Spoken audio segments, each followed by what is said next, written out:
Hi, dance friends, and welcome to another special holiday episode of the Dance Edit podcast. I'm Margaret Fuhrer, and I'm here on my own again today for this final episode of 2021, the last one. Without my co-hosts around this week, rather than doing the usual news roundtable discussion, we've got part 2 of our Dance Edit Best of 2021 retrospective. So as I mentioned last week, we're looking back at some of our favorite interview moments from 2021 because we talked to a whole lot of brilliant dance world folks over the course of the year.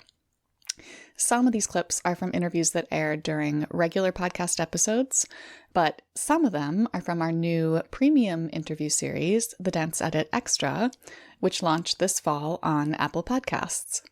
And if you've been enjoying the Edit Extra previews, I hope you'll head over to Apple Podcasts to subscribe to the series because we have some really great stuff planned for the Dance Edit Extra in 2022, and you'll only hear it if you sign up for that separate podcast feed. So check it out. Alrighty, without further ado, let's get into our first clip of the episode, and it's a good one. We're starting with Ayodele Cassell and Toria Beard, who talked with us back in episode 68, back in June. Ayodele is, of course, a tap icon, and Toria is a brilliant director and producer and creative consultant. They are both art partners and life partners, and the two of them are every bit as generous in an interview context as they are in their artistic work, which if you know their artistic work, you know it's always rooted in generosity and just joy. So I wanted to share a portion of the conversation where they got into the importance of dance as community art, because that's really at the center of what they do. Here it is. I want to talk about the idea of dance for the community, because I mean, so often dance performance is this like insular exclusionary thing. It's happening in a theater or some other like closed off, like rarefied space. And I think one of the silver linings of the pandemic is that it's pushed a lot of dance either outside, where it kind of automatically becomes a community performance, or online, where it's accessible to a much wider audience. So how can the dance world kind of grow and reinforce that idea of dance as community art? And do you think that shift will stick as the pandemic subsides? Ooh, I would love for it to stick. People have often asked me like, "Oh, what's your favorite venue to play in?" You know, and I'm like, I like to be with the people who want to be with me, right? So, and that has happened from everywhere from the 6 train station in Hunts Point in the Bronx, like literally right outside the platform, to when I was younger in the platform where I was just dancing and people would gather, and the White House and Carnegie Hall. I've done that all, and I think that I think it's really important and really energizing and really humbling and a beautiful experience to spend time with people in all environments, right? And I think that we have underestimated, as I think not only artists, but even institutions have underestimated like the value and the beauty of connection with human beings in period, no matter what container we happen to be in, I think I find power in it originating from me, the artist, to maybe request that and demand that, and to make and to create those spaces, you know what I mean? To say like, no, it's important. Like, I love this, like being in a theater and it's beautiful and the lights and all that, but also there's value in like literally setting up your board and being in the park, or just, and engaging in that way as well, Tori, what do you think about that? Well, I think dance was born in community. It is something that happens with people and their families. Every type of celebration, it marks most all occasions, right? And so the fact that it has been taken away from the community in some respects and put in these, I forget how you described it, in the rarefied spaces, is curious, right? Why has that happened? And we are the same people no matter where we perform. The artistry that we carry with us is the same, whether we're dancing, in the middle of the street for New York Pops Up, or, in whatever theater on whatever stage, right? And so I don't know. I mean, it may seem like a simple question, but I think there's so many layers to this. And the shortest answer I can give is that yes, I hope this continues on. I hope we stop the idea that dance for the community, or we move away from the idea that there's a certain type of dance that is created for community consumption, and there's another type of dance that is created for theaters and to be programmed for a season ticket holder, because there is something troubling in that. I think it creates a disconnect within our society, and I hope we continue with this type of generosity and this type of sharing. And everybody's saying what's going to happen when we go back, and that is very like triggering to me. I love to think of it as when we go forward, and I hope we move forward with this same type of energy that we are emerging with. We might be returning to stages, but we're going forward. We're not going back. I love that idea. So next up today, we have the extraordinary Rena Butler, the dancer and choreographer who recently became Gibney Company's first ever choreographic associate. And that's a position that's sort of quietly revolutionary in its design, which combines both choreographing and performing. And actually, quietly revolutionary, that's a good description of Rena herself, too. She is a deeply thoughtful and compassionate practitioner who sees dance as fundamentally intertwined with advocacy. So here's an excerpt from our conversation in which she gets at not just the things that are broken inside a lot of dance institutions, but at what can be done to fix those problems.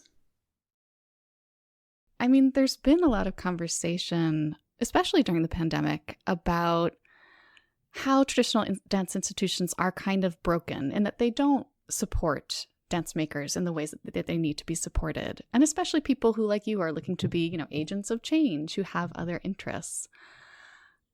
What should the dance community be doing to address this kind of like institutional dysfunction? That's such a great question. We were just talking about that actually in rehearsal, because I feel it's not just dance makers that face this. I think it's dancers in general, and how we prioritize the coin or the money over the well-being of the face of the organization, essentially. And it's as if every organization, not every, but most, when they hire dance artists, it's this act of just releasing sense of self and being a part of the group in the ensemble. So we're not promoting individuality.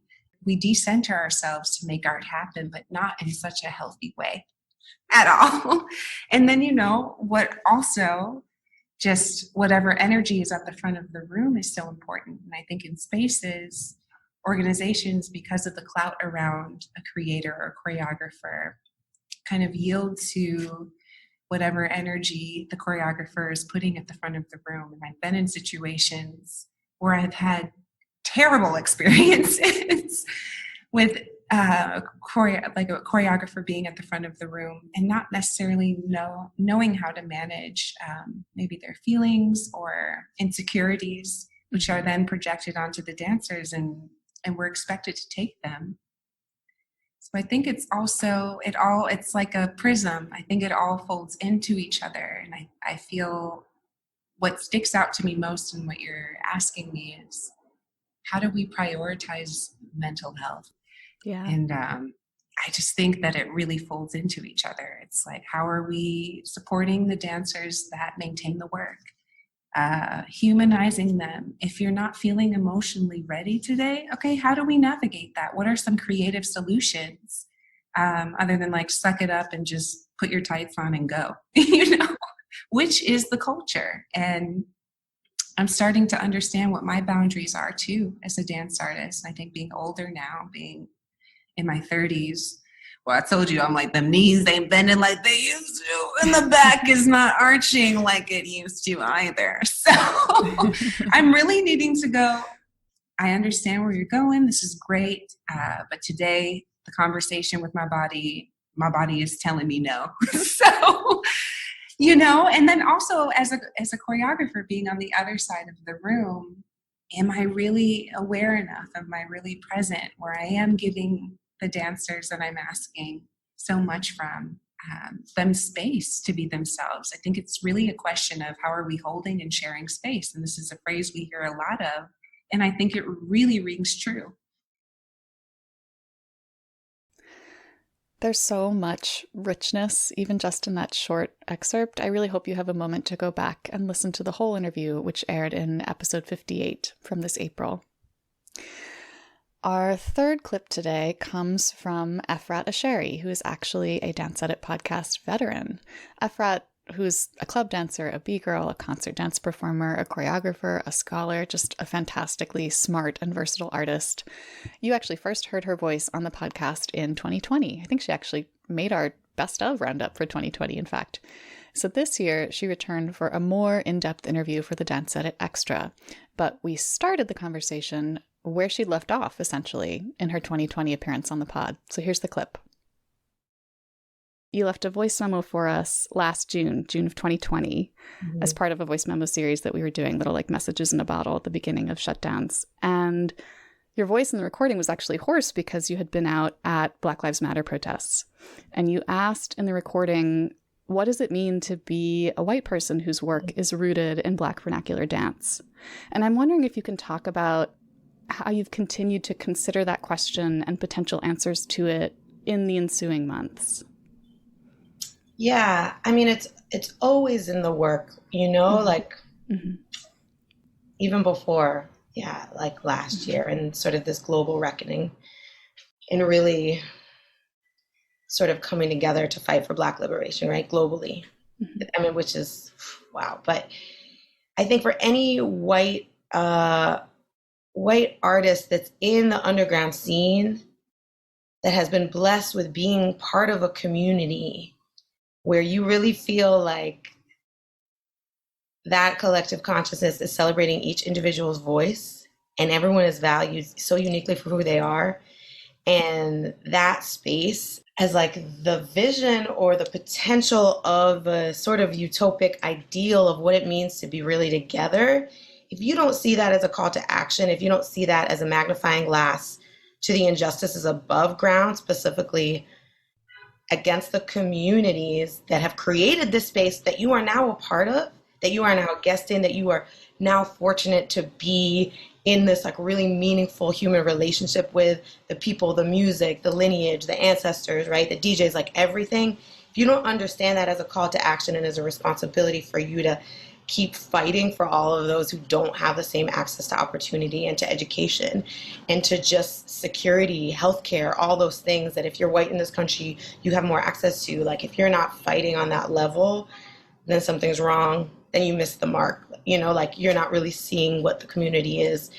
So I don't know if that answers the questions, but it is just always there. And it's always like a scrutinizing as a white Jewish woman, like, you know, leading this company. It's like, okay, I'm always checking myself, looking for any blind spots and stuff. And we talk about it a lot within the company. And it's just part of the work, you know, it's not separate from the work.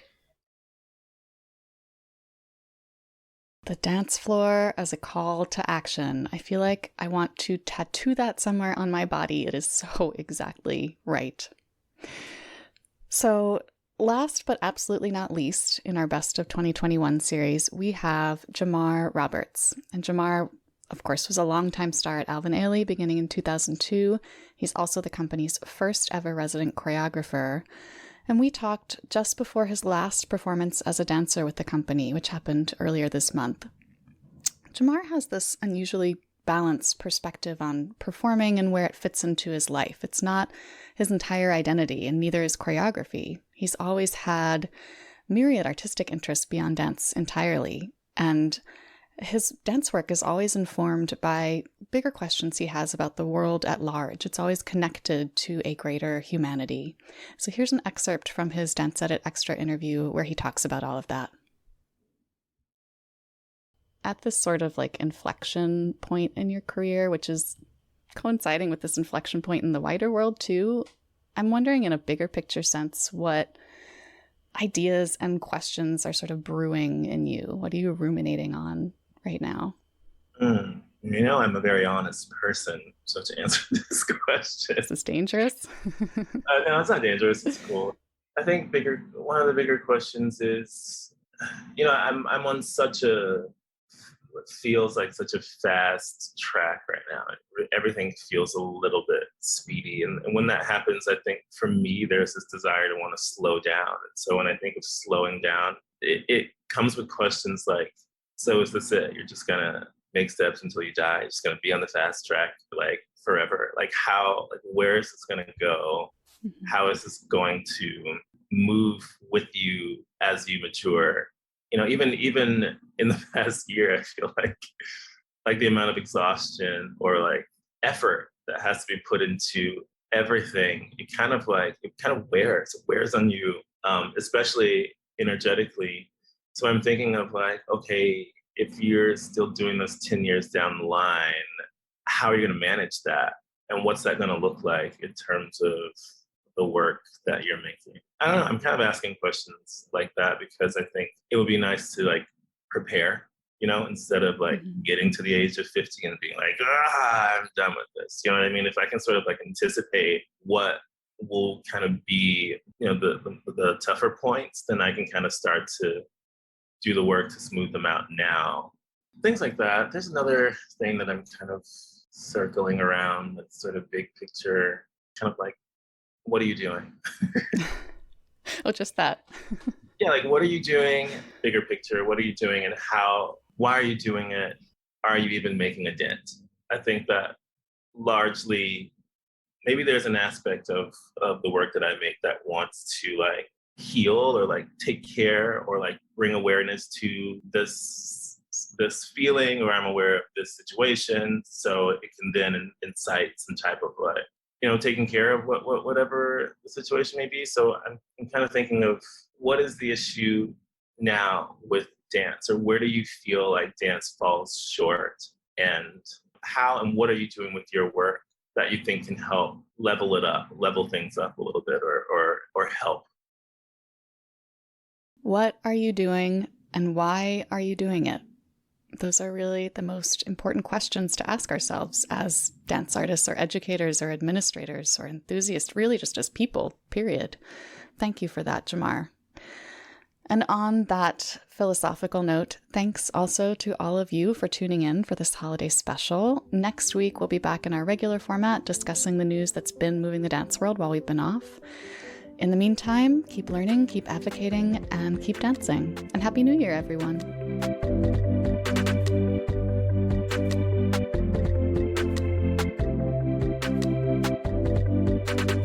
The Dance Edit podcast is a product of Dance Media, publisher of Dance Magazine, Dance Spirit, Point, Dance Teacher, Dance Business Weekly, and the Dance Edit newsletter.